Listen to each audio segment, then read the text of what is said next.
Hi, welcome everyone to our class in how to learn Torah in depth. And we are really in the depth. So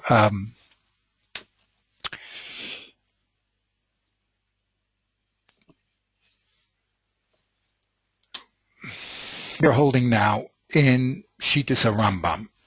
And that's going to impact, we said, on how people learn the Torah and how people learn the Shulchan Aruch.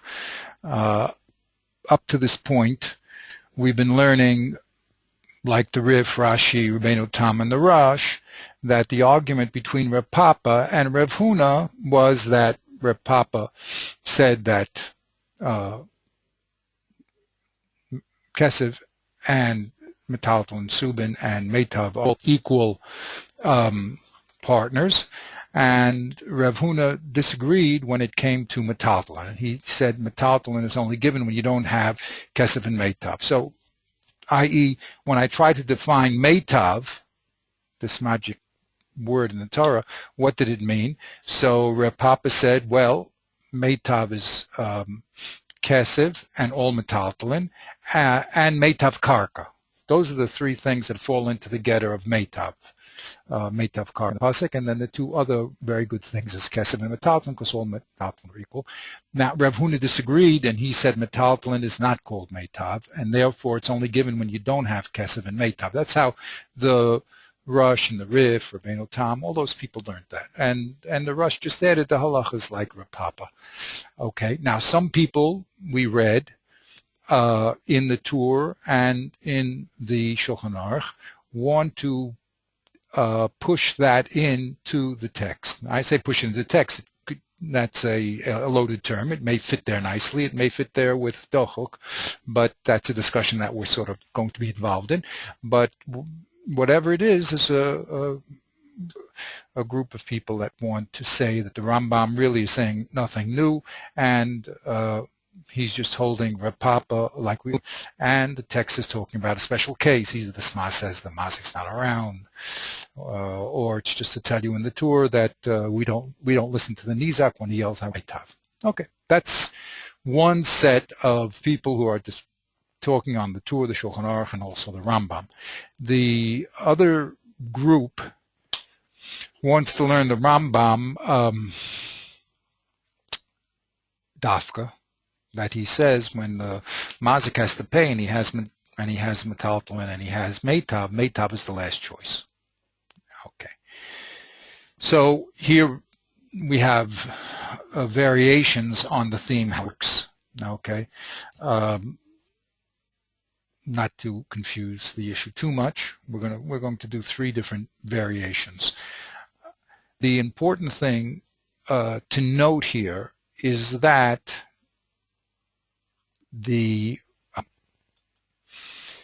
way to put Meitav in last place, or to put Metaltalin before Meitav, is going to come from Balchov, the din in Balchov. So just in Balchov we have a text which we didn't go through together, but the Tosfos brought it down, and it's in Kesuvos.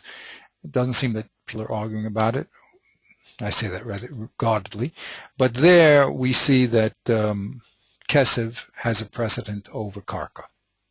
That means if the Lova has Kesef and Karka, he must give Kesef.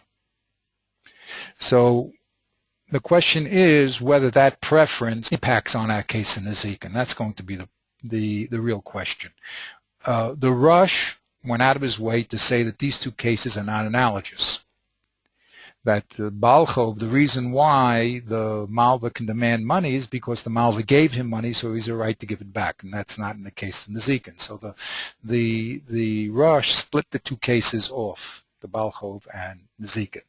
And therefore Nezikin will have that din, all three things are equal, and it's only in Balchov where we see that there's a precedent for Kesef over Karka. Okay, now the Beis Yosef, when he read the Torah,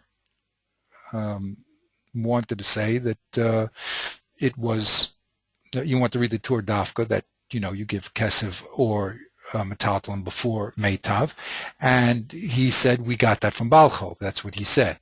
Even though the Torah wanted to make a distinction, excuse me, even though the Rush wanted to make that distinction between the two cases, the Tur doesn't. Okay, so that's where we are holding in the larger picture of things. Now, we're going to do the shur. We're in the middle of a shach, actually, but I'd like to just integrate a little bit of Derek Tefunos here because it's very important that we recognize the form of the learning process.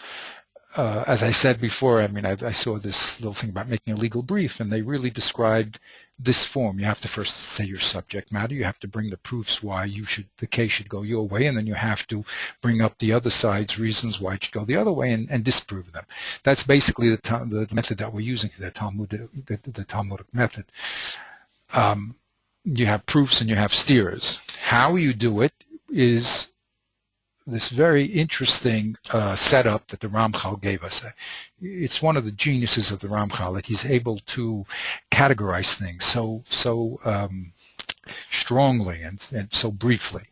So if you remember, the Ramchal said that you really, his basic system is you have statements and you have proofs. And the process of Masan Matan is evaluating those proofs, really. He says if a statement doesn't have a proof, then we don't know if it's true or not. So we're involved in making statements and bringing proofs.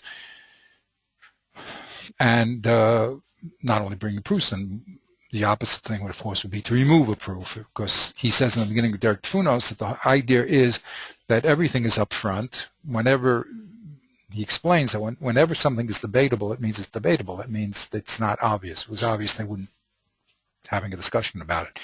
So since it's not obvious, you'll have two sides of the coin. And he says even one person can bring up objections to his own side, or another person. Doesn't really matter. But since it's a debatable issue, so it'll be two sides. And what we're going to do is analyze the proofs for and against, and then decide on the basis of the evidence which is the truth and which is not the truth. So if you remember, when it came to the rayas for and against, there were three basic boxes: rayas misat teva, haskama, and hekesh. Those are the three categories. Teva meant that either sense perception, that's muchashim, or what he calls muskalos rishonos. That means basic intellectual principles, like 2 is greater than 1. And I'm going to add in 1 minute, like language means what it says. Okay, so if I say this is the first words of David HaMelech, it means there must be last words. So, but that's all in the teva, he says. He also brings down that word. It's in the teva of language. Those are called muskalos rishon. That means that there's certain natural ways that we communicate ideas, and things mean what they say in a very simple way. As Rashi always says, derech pashat, the literal meaning, before we get to dochek meanings, or before we get to Ramazim and Gematris and all these other high levels. Okay, so that's called derech teva. Muskalos rishonos and muchashim is what you physically see, okay, with your eyes, or you physically feel with your hand, or any of the other physical senses. The second group is called haskama, and haskama he breaks into 2 parts: the meforsim and the mekubal. The meforsim means that people people in the community will agree about it. Like, you know, we in our community say that gaiva is not a good trait, and humility is a good trait. Maybe in some other cultures they don't agree with it, but that's meforsam, means that everyone holds this to be true. Okay, like the Declaration of Independence, we hold these truths to be self-evident. Well, we hold them to be self-evident, but I guess the King of England didn't. But that's what they were saying. These are before some that they're truth, that all men are created equal, and all these things like that. Okay, that was a debate, but that's what they said. Now, the second type of haskama is not that a group of people will want something, but what he calls it mikubalot. Mikubalot means that we have a tradition that things are true. It's not an umdana, just people hold that way, but it's a tradition. So he puts in that box of Mekubalo the fact that we hold that what says in the Torah and all the Chachamim is considered true. That's what he calls Mekubalot. And the third type of proof is a proof mitzad hekesh. And he brought two types here, that if you can take a statement and show that it's the result of two hekeshim, you've proved it's true, or if you show that the opposite of the statement, you prove it false, it'll also be true. So that's the side of bringing proofs to things, and then he uses the same system on the other side, except he adds some other interesting variations when you want to prove something false, i.e. that it called an argument ad absurdum. It goes, if what you're saying is true, to lead to a false conclusion, or mamanav shach. No matter which way you turn, you won't be able to solve it. So that's a very, very, 2-second, whatever it is, 5-second overview.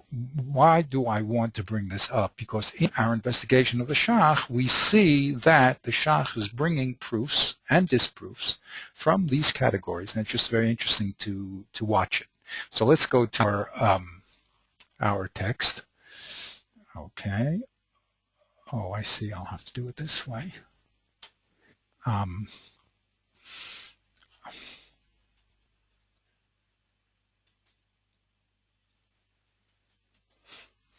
Let's just keep it that way. I just want to keep this up there so we can see it. All right. So here's the Shach. Now, the Shach tells us first what he wants to discuss about. Remember, we learned in those good books that always look at the divrei maskil. That's the key. That's the subject line. The subject line, the email, the subject line when you're doing a brief, the subject line when you're giving a class, and the subject line, of course, when Talmidei Chachamim speak. You have to know exactly what is the subject that's on the floor. And what the subject on the floor is that the Shulchan Aruch says, "Govim mina metalton techila," that when you collect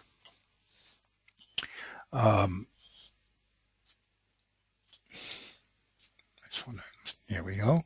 Here's the Shulchan Aruch. Kashebeistin niskakan ligvos lenizach minichnesei hamazik govin mehametalton techila. You first collect from the mazik metalton. And if he doesn't have metalton, not enough metalton, then go on Asham Miha Karka. And then you collect the rest from the Karka. Okay? So that's what he says. And that's our problem. Our problem, or whatever we'll be commenting on now, is the concept that from a mazik, we first collect from his metalton, and then only after that we go to the land. And we pointed out that if we're going to hold that's really what the Shulchan Aruch is saying, so that's going to cause us problems at understanding the Gemara, because our Gemara, when we were learning it, according to the Rosh and Rashi and Rabbeinu Tam and those people, it seemed as if Meitav was equal to Kesev and Metalton was worse, or Meitav was equal to Kesev and Metalton was equal. And we didn't see any place where Metalton falls in line after Kesev. That Meitav falls in line after Metalton. We never saw. So we explained that people, in order to keep the halacha with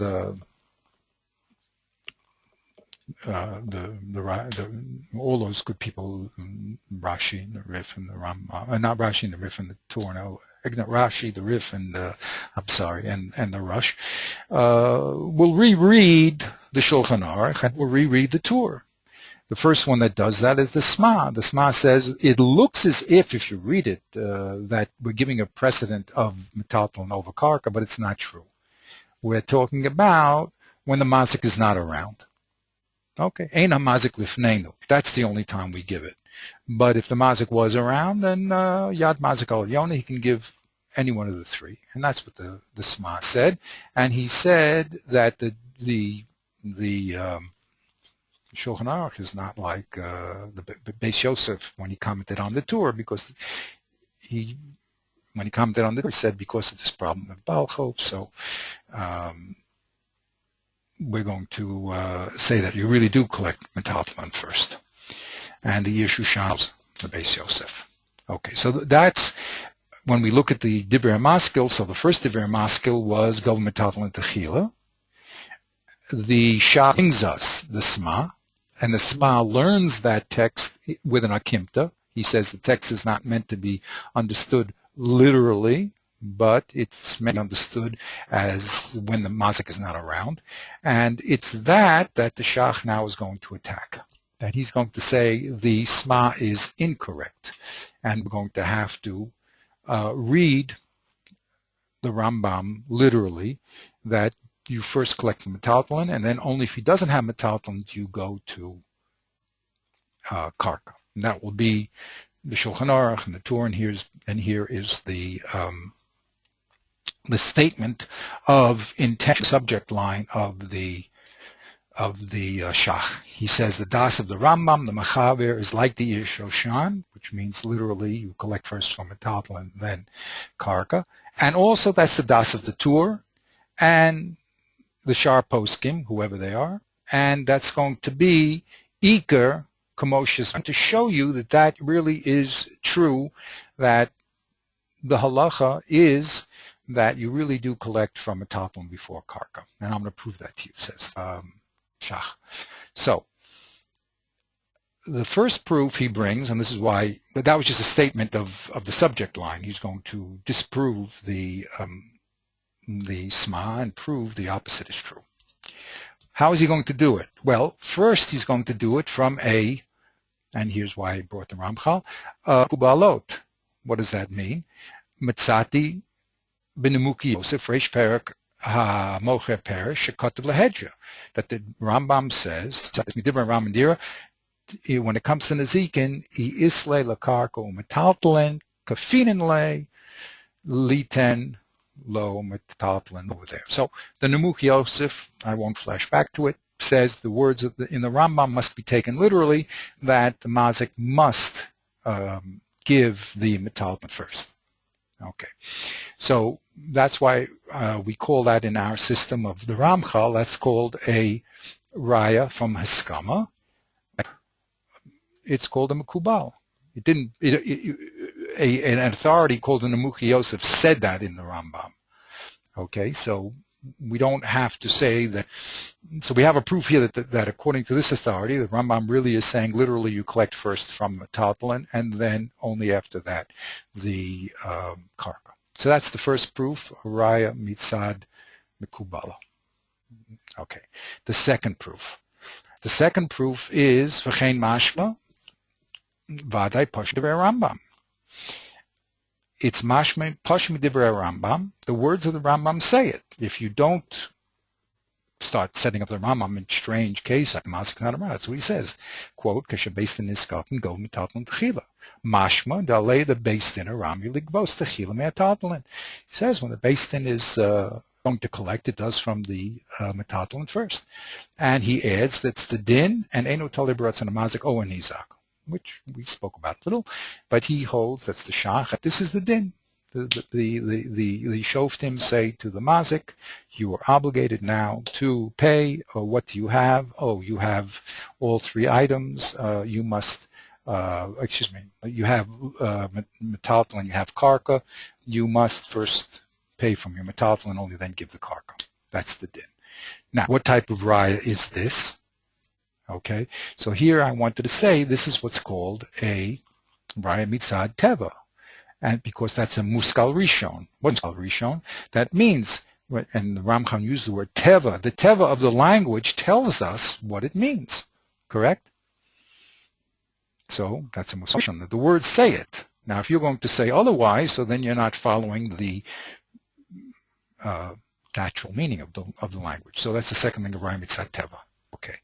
You see what I'm doing here? I'm talking a lot, but what I'm trying to do here is to integrate our learning into this piece, because the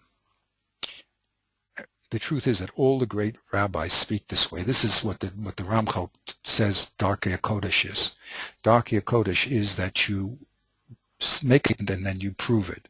And you have to prove it, not only prove that you're correct, but the other side is incorrect. And that Shaklavataria is the basis of all that learning. And he says, and he calls it Darkei Kodesh. So it's very important to see it and to start using these labels a little. Okay, you with me? Yep, I'm here. Okay, very good. I always give these long introductions. What happens is I think about these things, and we have a whole week, so my head is in it. So it, Fine. and, what I mean? It's a good chazara and also good integration because we've been far away from the Ramchal for a while. Okay, just trying to figure out what people are saying. So. Okay, so that now we get to the third one. He brings another proof that the Rambam says that you call metaltalin first. Well, let's see what he says. He says it's Now the third one is not a proof that the Rambam is correct, but this is going to be a proof that the Sma is incorrect. Okay, so how is he going to prove the Sma is incorrect? Because he's going to quote another din, both the subsequent din of the Rambam and the Tur. And that's the din of Yasamim. When it came to Yasamim, both the Rambam and the Tur write, if the mazik dies and he leaves metaltalin and karka, govin me Yasamim karka os. You cut from the orphans, you collect from their karka, not from their metaltalin. Wow, what type of proof is that? He says, "Ve'im isay de mistama nichale lamazik tvei liten metaltalin." If, according to you, Sma, that when the mazik is not around, and he certainly is not around here, he's dead, and the Beis Din is supposed to figure out what he would have rather given, so then let the Beis Din claim for the Yisomim metaltalin and give them metaltalin. And he says, "Ve'ech yigra kocho hayasamim in a mazik atzmo." How could all of a sudden the yasamim come out to have less power than the mazik? So this type of proof is a proof through hekesh. Okay, because we take this case, which is analogous to our case, and we show that if you hold, it's actually a disproof. It's proving that the Shema is wrong. So it's a raya macheshes, by showing that if what you're saying is true, then it should have happened. The din should have been that here. I mean, the Beis Din should have said to Yisomim, give the Nizak Metaltalin, because that's what your father who's dead would have given. And we see it's not so. So here's a proof through Hekesh that we don't, the Beis Din doesn't try to figure out what the Mazik would have given at all. Why the din is this way? Well, we have to explain it, but it definitely doesn't work according to the system of the Sma. All right. Now, we said that derech is not only to explain your position, but you have to explain the other side. And here he explains very interestingly, he brings down all these other people, okay, who actually hold that you can give metaltalin or karka equally. Okay, so that's the other position. And what he's going to do, he's going to say that that's very nice, that's there are definitely all these wonderful people that hold that way, but that does not happen to be the Rambam. Okay, so you explain what was the premise that the Sma built his Okimta in the Shulchan Aruch and subsequently in the Ram, or consequently in the Rambam, and you explain that that's why you're making your mistake, because the premise of your argument is based on the Rush and the Mordechai and the Rabbeinu Tam and even what the Nemuchi says in the name of the Meforshim and all these other wonderful people who are not holding sheets as a Rambam. Okay, they're holding that all three items are equal. So here is a very interesting thing. He now explains why you might want to make an akimta in the Shulchan Aruch and the Tur, and to say things like the mazik is not around. Well, that's because you have been prejudiced by this whole wonderful group of Rishonim that hold that there is no priority of Talmud over Meitav. Okay? However, the Ram disagrees with that. Disagrees with it. Okay? Now, what's the critical point of disagreement, the pivotal point here? It's going to be on how we understand the machlokus between Rav Huna and Rav Papa. So we're going to see that the Rambam has a different way of understanding that machlokus. All right, so we're going to give a new parish to the Rambam of those memorim that is not the parish of the what we say the other side of the standard people. What was that? What was that parish? Okay, unlike, let's just go back over here. We have all these charts here. Unlike the Rif, the Rashi, the Rabbeinu Tam, and the Rush that learned the machlokus between Rav Papa and Rav Huna was really look at it, what the position of metaltalin was. I mean, Rav Papa said that metaltalin, of course, is equal to kesef and is equal to meitav, and Rav Huna said not. That's how we've been learning all the time. So, and the halacha is according to Rabbeinu Tam, it had to be Rav Huna, but according to the Rush, who's the father of the tour, the halacha was like Rav Papa. That's what the Rif said clearly, and therefore all three things are equal. So now the Rambam, however, is not going to read those Gemaras that way, and that's where we're holding now. Okay, so how are we going to explain how the Rambam reads those Gemaras? So here, oops, if you can try to get him in the middle here. Okay, here's the Rambam according to the Shach, and he's going to say it's not only me, it's the Rabbeinu Hanan and a lot of other people, but this is how he's going to learn it. So let's just say it outside first, and then we'll go back inside to him. He's Mechadesh, that means the Shach is Mechadesh, that when Rav Huna said, O Kesef O Meitav, he meant Kesef L'Chatchila, and if you don't have Kesef, you give Meitav. O Kesef L'Chatchila, and if you don't have it, then you give Meitav. Nachman said, but wait a minute, what about Metaltalin? He says that's if you don't have Kesef. So surely Kesef is before Meitav, and the only question is, what do you do with Metaltalin? It's not the third choice, and Rav Huna said that's if you don't have Kesef, but of course Kesef is greater than Meitav, and Metaltalin is just under Kesef, so you'll see that Metaltalin is greater than Meitav. That's what he did. Okay, now that doesn't give us the din in the Rambam, because the Rambam, according to the Shulchan Aruch, is going to hold that Kesef is equal to Metaltalin. How do we get that din? Well, now we're going to just, says the Shach, look at Rav Papa's position. Rav Papa argued with Rav Huna about Metaltalin, and he said Metaltalin is equal to Kesef. So he agreed with Rav Huna that Kesef is greater than Meitav, but he said Kol Milei is called Meitav Chutz Mi Ara called Meitav, and the Meitav here is being used in a second sense. It's the best of the worst. So Kesef is equal to Metaltalin, says Rav Papa, and of course Meitav is in second position. So and the Rambam is holding like Rav Papa, which is very nice, because then we don't have to worry about Basrori problems, and he can be with the Rif and all those nice people. So that's how the Shach is going to explain that the Rambam read the Machlokus Rav Huna and Rav Papa.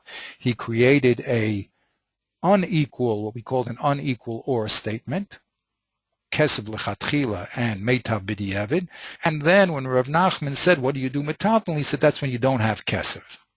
Okay? Rav Papa just disagreed about one point, really, where Metaltalin was.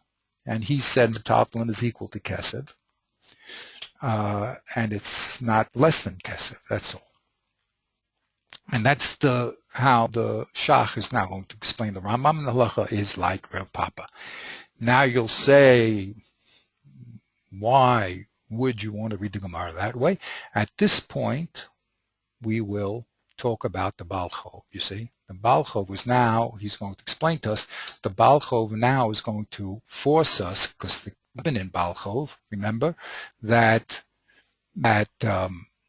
you collect with Kesef before Karka. Okay. The only question is in Baal Chov, what's the position of Metaltalin? But if we say that there's an analogy between the Zikin and Baal Chov, meaning that in both cases Kesef is greater than Karka, then our only problem here at Reb Papa is we'll be talking about Metaltalin. Of course, everything is greater than Karka. The only question is Metaltalin equal to Kesef or less. So that's going to be our involvement. Now, what type of proof is this? This is proofs through analogy. Okay, we said there's a lot of hekeshim, but one hekesh is called a analogy or a mamatzino. Mamatzino means what we see here is equal to this other case, and therefore the din will be the same. So the whole discussion here about how we read our Gemara is going to really depend upon whether we introduce Baal Chov into the equation or not, which is a very exciting development. Why do I say that? Because in the learning process, there's what's in front of us on the page and what it means. And then the Ramchal says you have to know what our statement is in relationship to other statements. Okay, if they're analogous, so there's going to be a transfer of laws from one to the next. So now we're off the page, so to speak, and we're saying that our machlokus between Rav Papa and Rav Huna is being influenced by Baal Chov, and that will be the machlokus Rishonim. The Rosh will say it is not influenced in Baal Chov, and therefore all three things will be equal, and Metaltalin can be the less. But if you hold that Baal Chov, which puts a precedent of Kesef over Karka, is analogous to our case of Nezikin, so then you will learn it here. What? Yeah, What that was just filling in. That if Baal Chov is analogous to Nezikin, then you're going to have to say that the Nezikin is like Baal Chov with regard to the level of Kesef. Exactly. Exactly. And that's a question of analogy. Analogy means are the two cases equal or not, and that's a svara. The Russ says a svara really to break them off. We don't have a Gemara that says it. The Russ says a svara. He says since the Malva gave money, has a right to get it back. There's no Gemara that way. That's a svara to break. We said how do you break an analogy? How do you break a mamatzinu? To show that the two cases are not equal. Okay.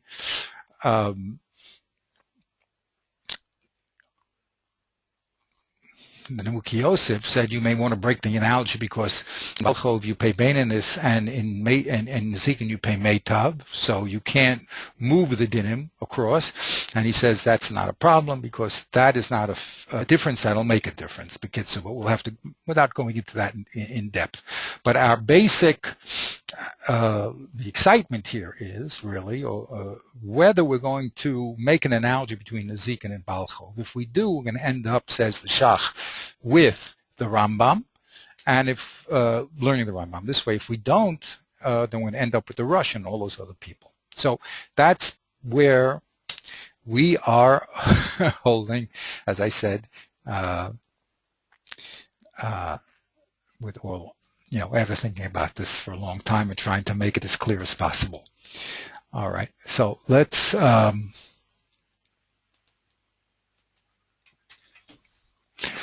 back to the Shach. So as we said, the Shach explains why people would want to make an okimta, which is called, again, we didn't do Ramchal. You can have a parish meruvach and a parish dachuk. Right? Perish meruvach means it fits very, very nicely into the language. Dachuk means that you have to push it in. It's not exactly what the text says. Could be that's what it means, but it doesn't say it. Okay. So if you're not going to hold there's an analogy between Baal Chov and Nezikin, then you're going to end up with the Rush and the Mordechai and Rabbeinu Tam, at least when it comes to explaining Rev Huna, that there's an equal or between Kesev and Meitav, right?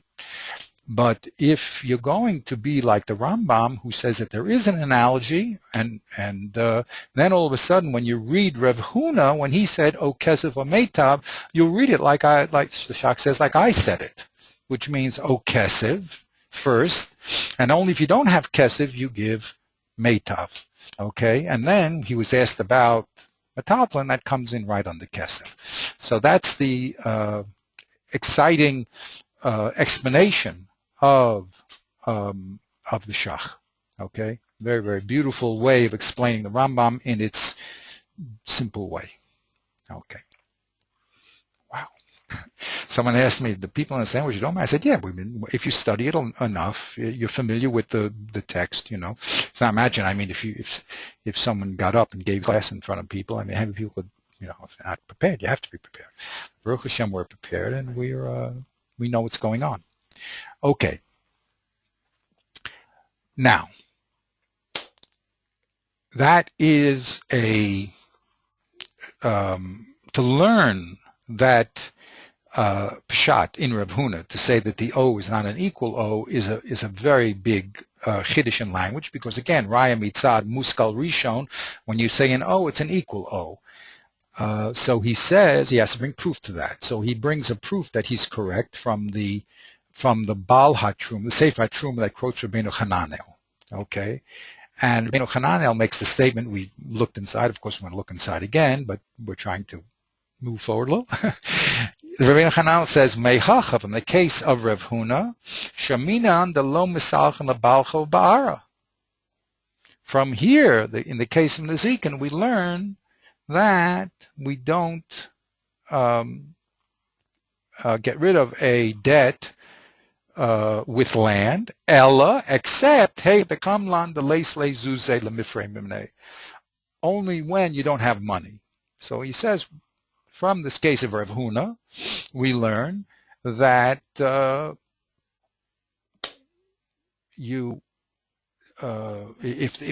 the lova has kesef and karka, forget kesef and karka, he must give kesef first.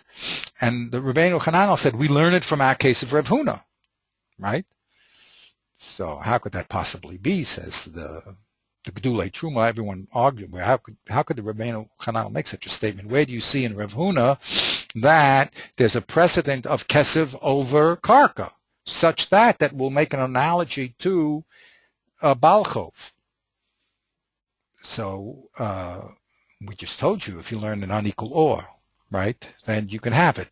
Now, as I just said it over, you notice, it seems that the direction of the way he's reading the Rabbeinu Hananel is the direction is from here, from Nezikin, learn to the case of Balchov. Well, that's the opposite of what we just said. We said Balchov was going to push the definition, push the unequal or into Nezikin. So that's a little bit of a distinction, but we would, we have to think about that.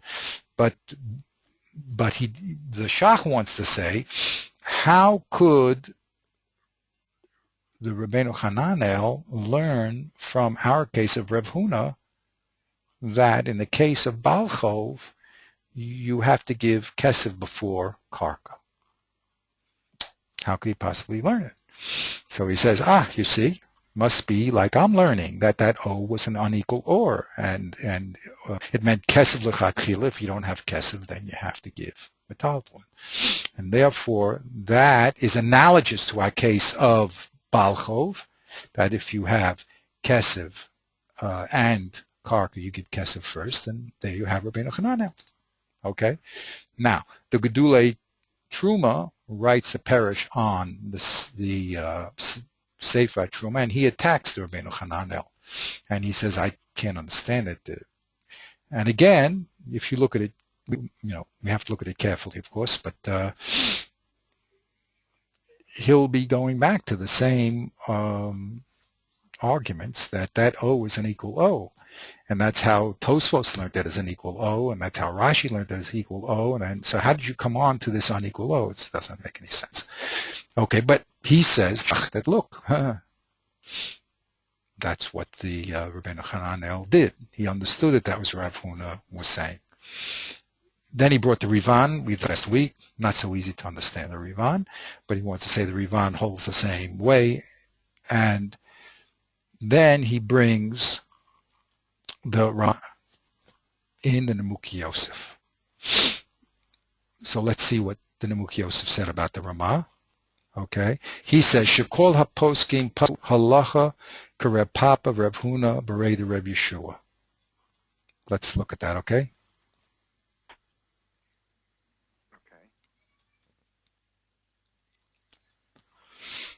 Okay. Let me do. There's two. There's two of them.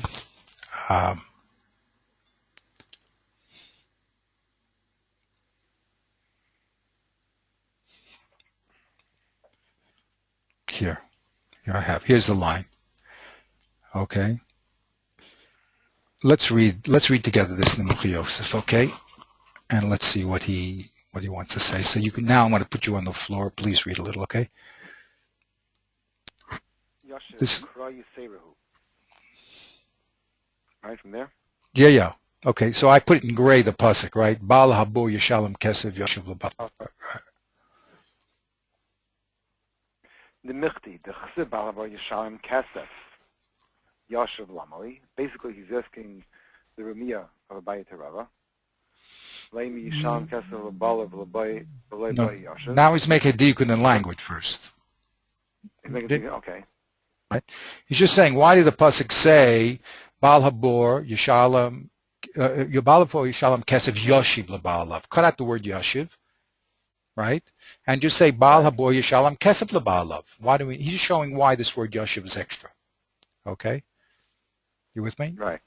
Michte de Kasi Bal Habor Kesef Yoshiv Lav. Why do I need this extra word? Just cut it out. Why do we need Yoshiv? Okay. Okay. Lema. What should you say?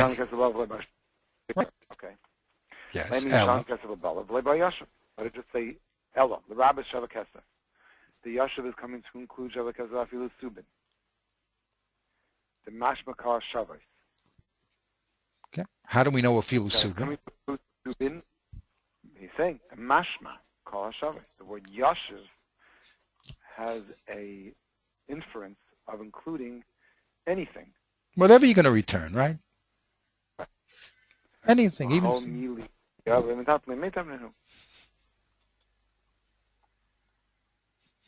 anything that he gives is meitav. Papa, Rav Huna Pasku Helchasa Kol Mefarshim Zal. Stop. Okay, so he says everyone's holding like Rav Papa, Rav Huna, Rav Yeshua, right? That what? What's the conclusion over here? That you can give even subin. In other words, when you give metaltalin, you can give a metaltalin, right? Right. Okay.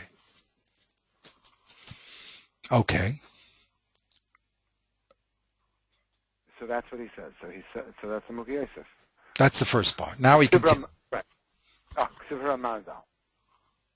I added the word benezikin. I added nezikin. I should have been gray, but just put it in.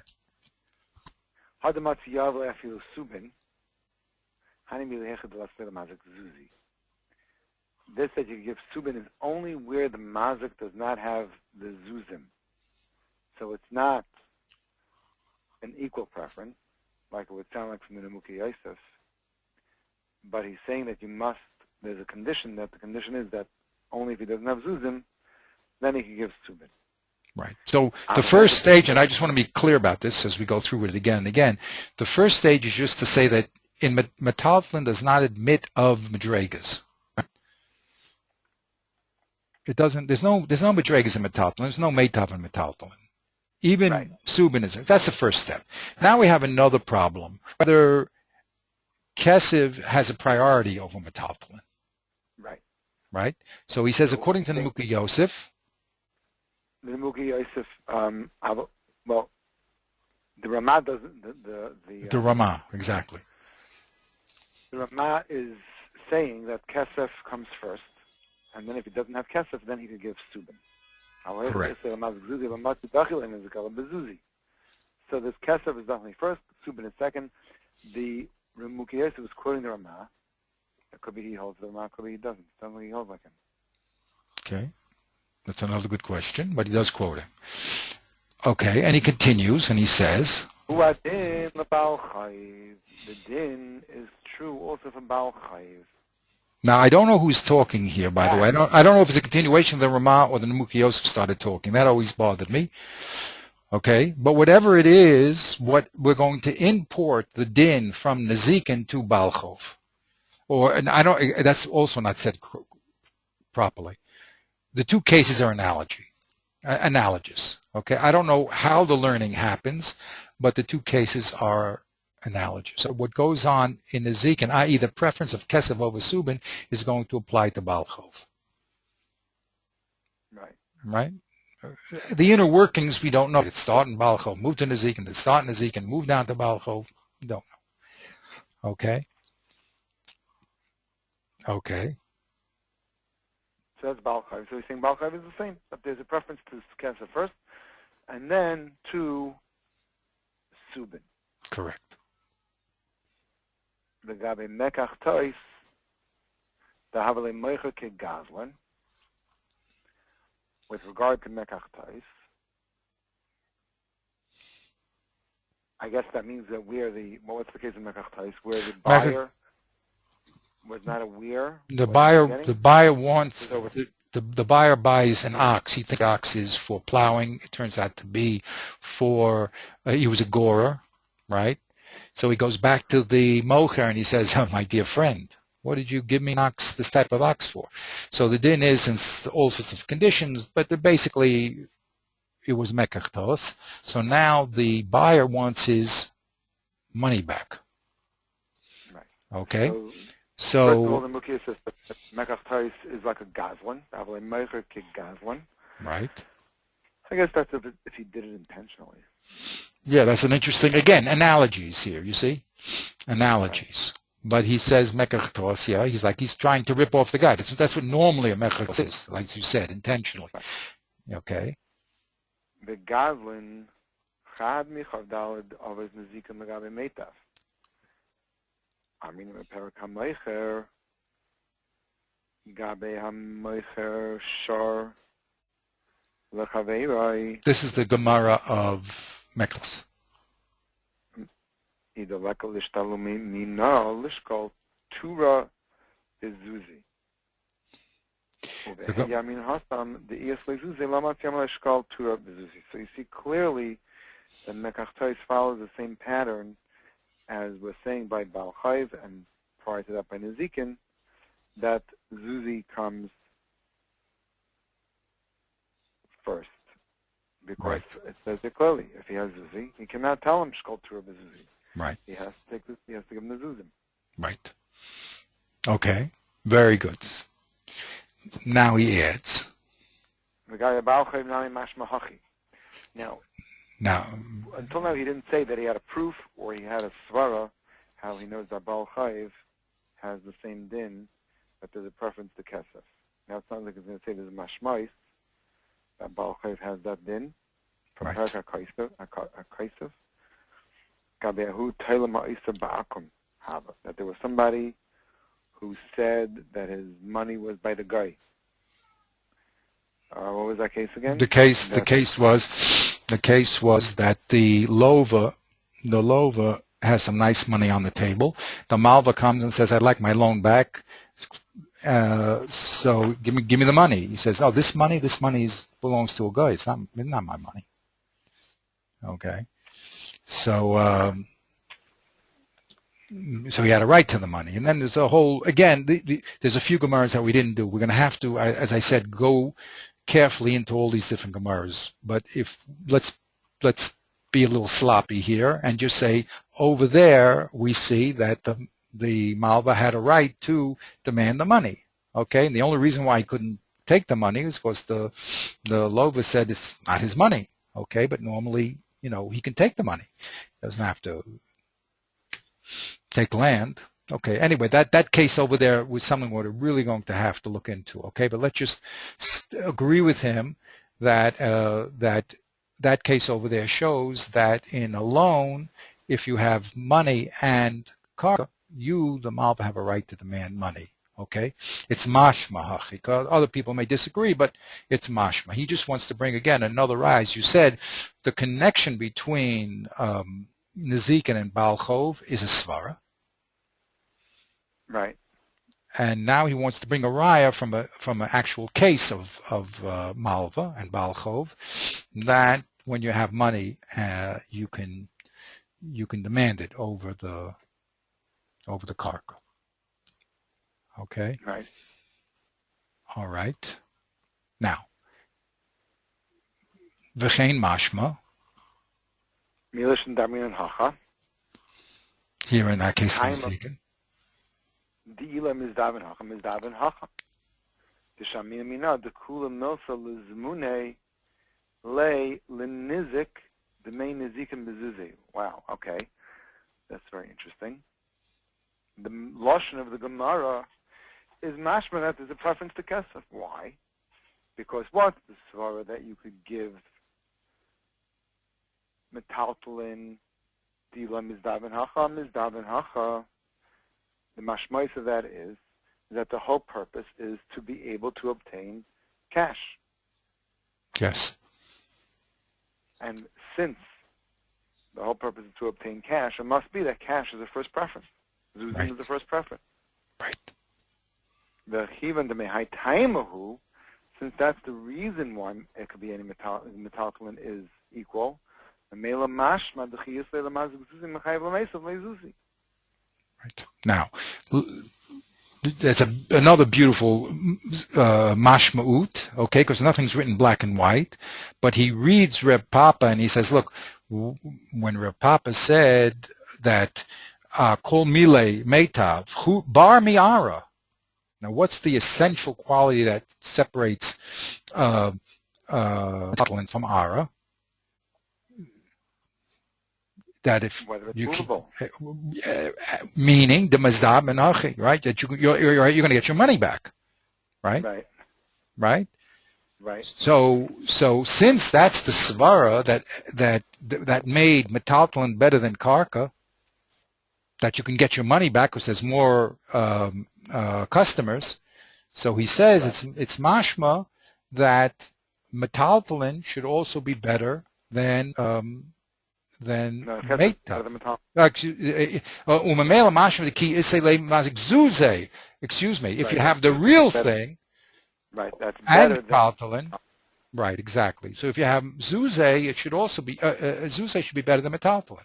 Since again, an analogy, if subin is better than karka because it could be translated into money easier than karka, so then the money itself, which doesn't need translation, should even be better than that.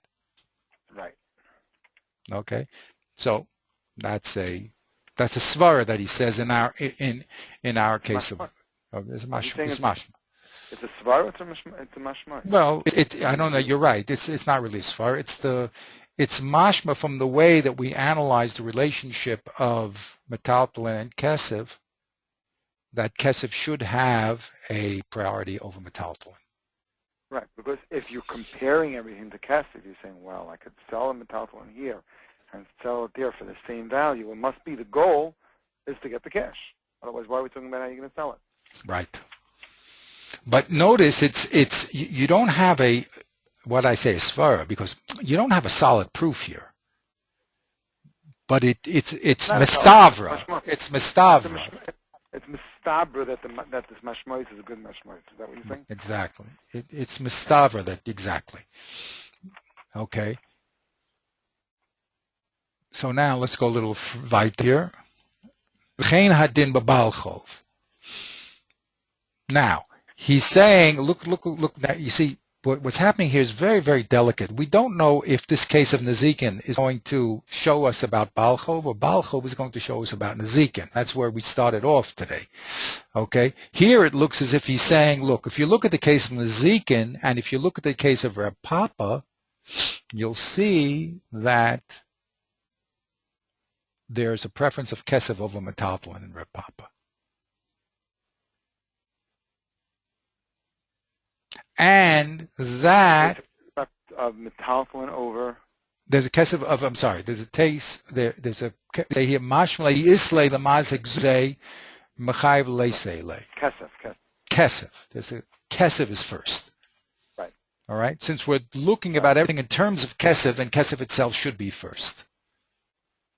That's what. That's how he understands for Papa over here. Okay. And now he says we can now move that through analogy to Babalchov. V'chein hadin Babalchov. So it looks as if here, if I were to analyze which way the analogy is going, or I say what's my given and what's the tolda, what's the result, it looks as if from this setup, the Nemuch Yosef is saying that Nezikin is telling us as a preference of Kesef over Subin and Metaltalin, of course. And we're going to now say that Din should exist in Balchov also, right? Now you may want to, again, Dirk Tfunos, there's the way that you build an analogy, a mamatzinu, and the way you destroy a analogy. The way you destroy analogy is to say the two cases are not similar. They have a critical difference. Okay? So now the Ran is going to bring a way that you might want to break up this analogy because the dinim are different. In Malva, the din is Baininus, and in the Nezek, it's the case of Idis, so maybe the cases are not analogous. Maybe the difference in din there will impact on the preference of Kesef in Nezikin, for instance. So since already Nezikin is more chumrah that you only have to give the best of your land, maybe it's more chumrah that you have to give Kesef in front of Metaltalin in front of land, but maybe that's not true in Balchov because that's only Baininus. So now he wants to remove that distinction and level the ground. And what does he say? Chena din b'Balchov. Go ahead. Chena din b'Balchov de had de gora koi de milve be Baininus. Having shum chashasha shema yikbait v'yol venu b'hala shayach el b'karka d'laymatzi la'avruche lei aval metaltali bezuzi delekala meimar lahaytaima yafa kayach. So he's saying like this. He's saying that maybe you should say that Baal Chayv should not have the preference of Zuzim. Why? Because there's a chashash that maybe he'll jump and land to the leva, I guess for the ultimate goal of taking away his karka. Yes. And why is it not possible to chase him away? I don't know what the case is. Okay, so that, yeah. That only applies to karka because he can't chase him away? Let's go slowly. I'm with you. The hod the grua kocho de malva bebenis. Now, why does malva have a weaker din that it only collects baininus and not idis? Okay, so he's explaining that there's a chashash that will come out that the leva will probably wind up losing his karka. Right. In other words, we have an unscrupulous malva. In other words, the din should really be idis malva. It really should be idis. But if the din were idis, then we'd have an unscrupulous moneylender that will say, I'm going to trap this poor schnook and get his best land. Karka. Right? I'll get his best land by just loaning him some. Oh, would you like to borrow some money, sir? And he knows he'll never be able to pay it back. And then he'll rip off his good land. Right? So that's why the Torah, and again, if the Torah Rabbanan, I don't exactly know here, but that's why the din dropped down to Baininus, to get rid of that Yetzer Hara on the side of the Malva. Because the Malva is just going to end up with some Baininus land. He's not going to, risk, loaning his money out just to get some Baininus land. It's not an attractive deal. Okay? Right. So he says, in the case of Nezikin, that chashash doesn't exist, right? Because the nizak didn't say, I want this guy's best land. How could I do it? You know what? Make him damage me, and then I'll get his best land. That's an impossibility, right? Okay? Right. So there, of course, the nizak gets the best land. But the malva has to be pushed down to Baininus because there, the nizak, I'm sorry, can push down to Baininus because there the malva could entrap the lova, right? Right. Now he says, V'ho lo shayach ela b'karka. Now this svara, to make a distinction between the case of malva and the case of nezikin, is limited to the case of karka. Okay? Why? The lo matzilav ruchele. Because in karka, the malva can't get rid of it very easily. It's like a physical entity. Money is when the minute you give him the money, or if the malva, if the lova, has objects, right? He can always, quickly, make it disappear. No one will ever find the objects, right? I don't have any money. I don't have any objects. But land, he can't make it disappear. 1, 2, 3. It's there, and has shibud and all these fancy things. So there. The only reason to make a distinction between nezikin and malva is in the case of land. Aval metaltlin and zuzeh, leikalamei mahai taima. But so the lifer won't lose his property.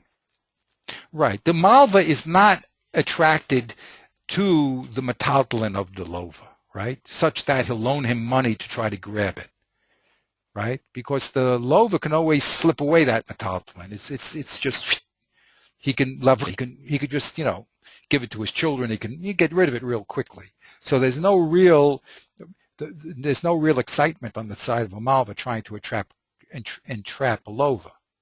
When it comes to land, it's physically there. So the lova says, this is an easy take, right? I'll just be able to get him into a loan situation, shibud situation, take his land away. So there, the Torah said, or the Rabbanim, which one it is, we haven't decided yet, push it down. No, don't make it attractive. Don't make it what's called an attractive damage. Knock it down to Baininus. But when it came to metaltlin, there's no reason to say that the malva is going to be running after the metaltlin. Right. And therefore, he says, aval metaltlin v'zuzeh, in those two things, leikalamei mahai taima, there's no entrapment. So there, yafi koach. What does that mean? There, balchov. If we give the malva the upper hand, and we're going to give him the zuzim. Right. Exactly. Because there we can make an analogy between nezikin and balchov, right? The only reason when we say there's a weakness and we can't make an analogy in balchov, that's only when it comes to land. But in zuzeh and metaltlin, no question about it, there we'll say they're analogous. And just like in nezikin, there's a preference of money over metaltlin, so too in balchov. Okay. Now he says, continue. V'nirei, he continues. V'cheinira. Yes. D'yisle metaltli v'ara, loy matziyoy le'ara. If he has both, metaltli and ara, he can't give him ara. The metaltli adifit tfelai taima la'azmuni le'zuzi. Because since we now understand that the best thing to give him is zuzi, what's closer to zuzim? Metaltlin. Why? Now he says a svara. Oh, wow. That's not what I would have said. I wouldn't have said it either. Because you don't have to announce it. You don't have to make an auction.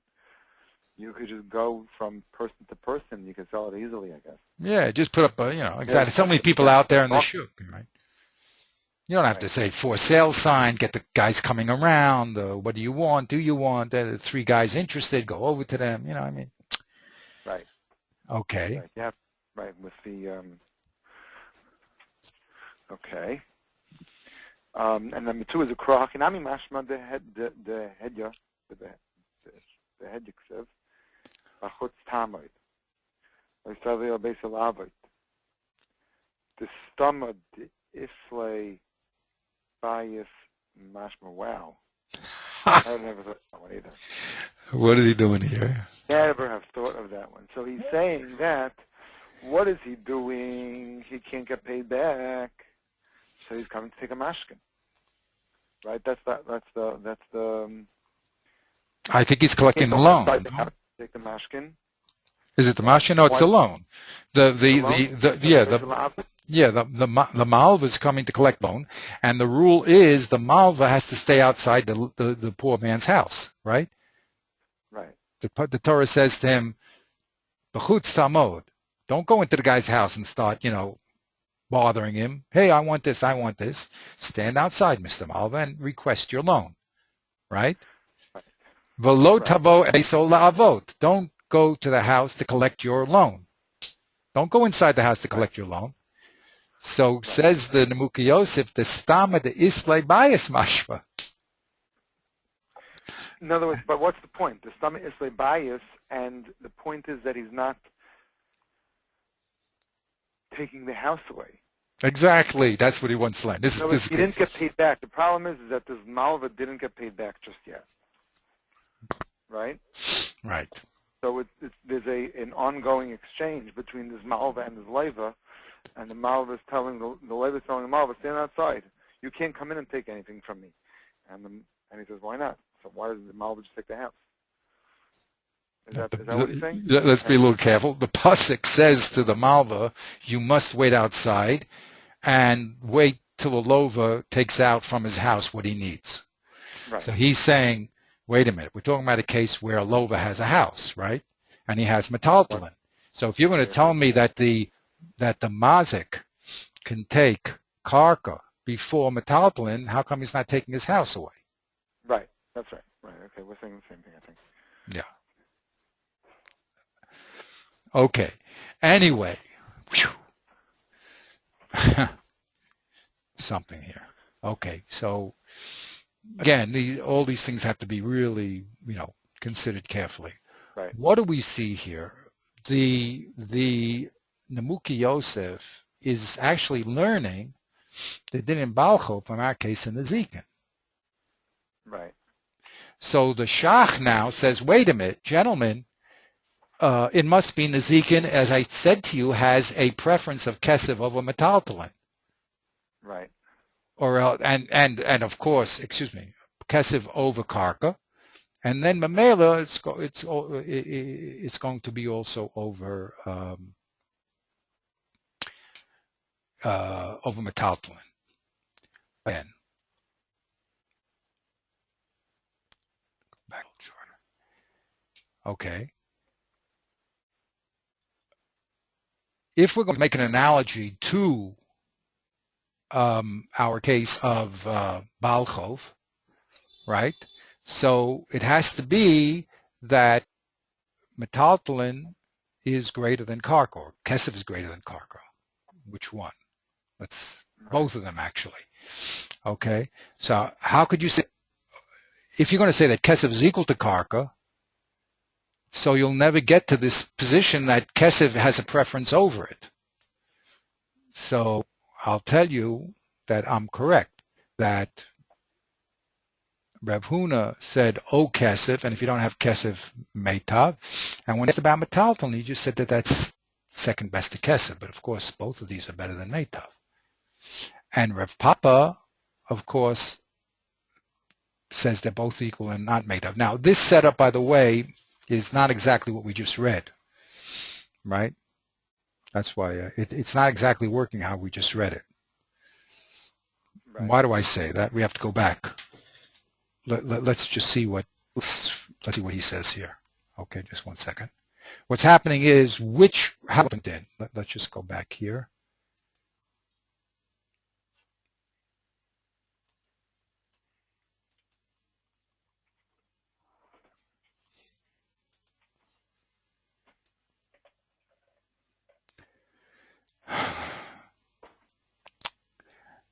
Okay. Umuchach mid'a shehevi ha-nemuchi Yosef.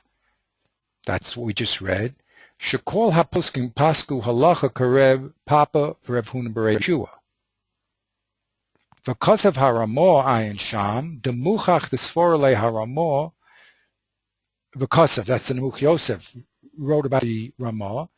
Demuchach desforele haramor gamken, dehecha de islay lamazik metaltalin v'karka, kafinin le lamesiv metaltalin go gabe balchov. This is very, what it keeps happening here. What happened? It doesn't seem what we're reading is what he's saying. That's what's bothering me.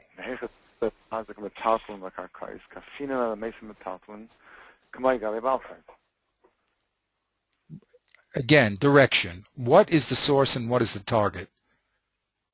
Right. What is the Shach saying is the source and what is the target? What is the nilmad?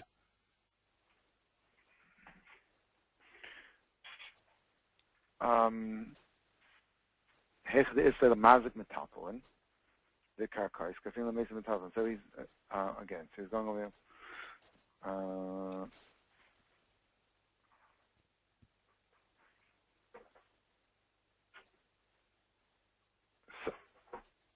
So over here, he's only talking about Nezikin. Right? He's not talking about Balchayv. Right? Oh. No? Well, you're right. And he's comparing it to Balchayv. So you're right. He's saying, those little extra words at the end, Kamai Galai Balchayv, sounds like he's saying, Balchayv, we know already. It's Pashat. That where he has Metaltalin, because he has to give Metaltalin. So that's very important. We have to underline those words. Yeah.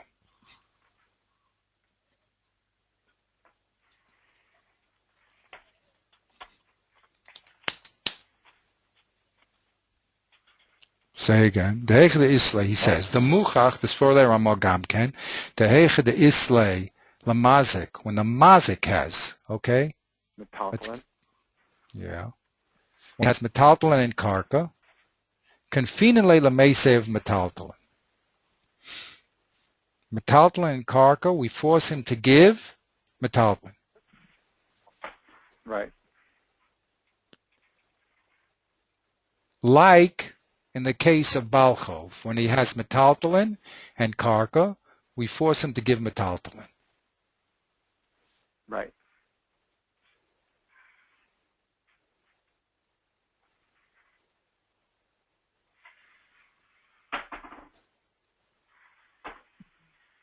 Right.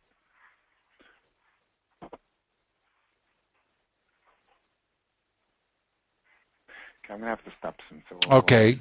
No, okay. No problem. Okay. We just have to, our work here is, maybe you could just look over this again, our work here is to understand the relationship, and that's how we started, between Nezikin and Balchov.